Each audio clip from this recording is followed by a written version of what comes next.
Welcome back, everybody. Today I'm going to teach you how to set up a loan in QuickBooks. Whether you're recording a business loan for new equipment or documenting funds you've received, properly tracking this in QuickBooks ensures your financial records stay accurate and organized. First, navigate to the Settings gear icon at the top of your QuickBooks dashboard and select Chart of Accounts from the drop-down menu. This is where you'll create the liability account that represents your loan obligation. Once you're in the Chart of Accounts, click the New button to start creating your loan account. In the Account Type dropdown, select Non-Current Liabilities. This classification is important because it tells QuickBooks that this debt won't be paid off within the current year, keeping your balance sheet properly organized. For the detail type, choose either Notes Payable or Loan Payable, depending on how your loan is structured. Both options work well for business loans.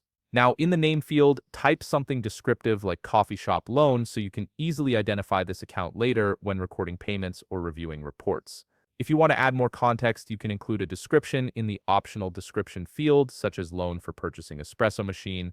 This helps remind you or your team what the loan was used for. Here's an important step: leave the opening balance field empty. We'll record the actual loan amount through a journal entry in just a moment, which gives you more control and accuracy. Click Save and Close to create your loan account. Now that the account exists, we need to record the loan funds you received. Click the New button, usually found at the top left of your screen, and select Journal Entry from the list of transaction types. In the Journal Entry screen, you'll see two lines. On the first line, under Account, select your newly created coffee shop loan account. Enter the loan amount under Credits, for example, $20,000. This records the liability you now owe. On the second line, select your bank or checking account where the loan funds were actually deposited. The Debits column should automatically populate with $20,000, balancing your entry. This reflects the cash coming into your business. Once both lines are filled in and balanced, click Save and Close. Your loan is now properly set up in QuickBooks, with both the liability and the cash receipt recorded accurately.